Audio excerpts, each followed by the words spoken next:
So here's a quick, interesting little technique for using text and mask in a pretty creative way on the subject I've got here.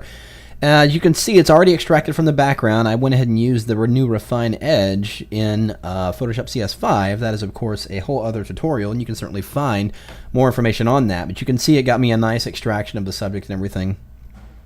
And it's up against a white background. So now what I want to do to this image is actually go ahead and make it a black and white. I just want to convert it, or basically take all the color information out of here. So with my default color set in the toolbar, just press the D key on your keyboard to set black and white here on the toolbar. Then I'm going to go under the image menu to adjustments and then choose gradient matte. And that's going to make it a black and white image. We'll go and click OK. And I'm going to basically do a quick little thing to blow out the highlights a little bit more on this subject. And I'm just going to use a quick levels adjustment. So if I go under image adjustments and choose levels, I'm going to take the white eyedropper tool here inside the levels dialog and then go inside and find a lighter gray area on her skin here and just click on it once, and you can see it forces a lot of that area to white.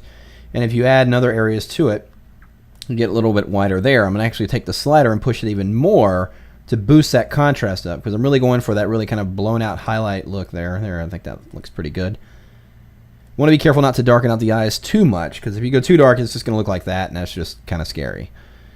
So we're going to boosting that contrast a little bit, and then there we have it.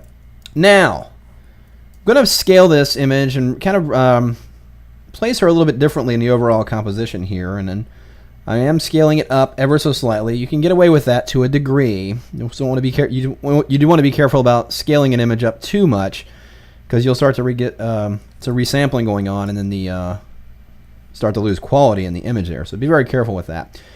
So place this right about here, and we're going to introduce some text in here to do some rather interesting stuff. So I'm going to go ahead and grab my text tool, click right here into the document, and I'm just going to set, let's do the word Vegas, assuming we can spell correctly. Let's move that out here. Go ahead and fill it with red, and I'm just going to go ahead and scale this up a little bit. Now, my formatting is already set from the last time I set this, but if you double click and highlight the text on here and go ahead and open up the character panel, you'll notice that I've got the tracking in here set to -60 to close in the space between those letters, because I almost want them touching to form more of a bigger shape. In fact, I'm going to close in the spacing between the E and the G here. So if I just place my cursor and just tighten up that kerning, I'm just going to hold down the Option key and then hit the left arrow, and that's going to close that in a little bit more.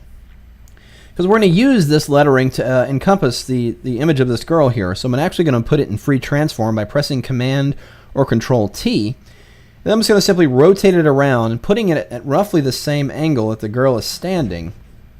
And we're going to fill in the image as much as we can. Now I'm holding down the Shift key as I'm scaling this text up to maintain its original proportions and positioning this to where it fills up a fair amount of the image. We can still tell what it says, but we're going off to the edges here. And what I actually am doing here, up here in the eyes, I'm actually getting to where her eyes are in the middle of that V, because we're going to show those through in just a minute. But we can still make out that this says Vegas on the overall poster. So once that's in position, I'm going to go ahead and hit OK. And in fact, let's go ahead and nudge that image up a little bit. Just like that. There we go. So the text is in place and our subject is in place. What I'm going to do is actually make a duplicate of this layer containing the girl, and I'm going to turn off the original for the moment, and let's take that duplicate layer and place it above the text here in the layer order, in the layers panel. So the girl's above the lettering there. So I'm going to go ahead and change the blend mode of this layer from normal to multiply. It's going to darken the area inside of the text there. And to isolate that part of the image, or this layer inside of that text, I'm just going to use a clipping group. I'm just going to hold down the Option key on Mac, that would be Alt on Windows, put my cursor between those layers, and then click once, and it's going to clip that image inside of that layer. And you can see, we can see the eyes if I need to readjust it just slightly. So her eyes are a little bit more in view there. That looks pretty good. Well, I'm going to turn on the other layer, and now you can see the other subject underneath there. Now, the reason why I like to have both of these on their own layer is that this one beneath, I can actually drop its opacity down to about 50%.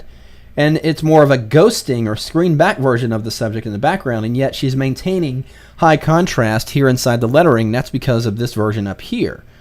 So we're getting a really interesting look of building the same image on top of itself, but we've got that that text sandwiched in between there to give us a very interesting result. And what we can do is even take it further by applying a layer mask to that text layer, and then perhaps just getting a simple gradient. We're going to use a radial gradient going from foreground to transparent here, and then just come in from the outside of the text and just give it some variation by drawing in some of that masking. Now, my one layer is a little off here, so let's go ahead and line that back up with our text so we can see where the text isn't lining up there. There we can go. Get it lining up with our subject.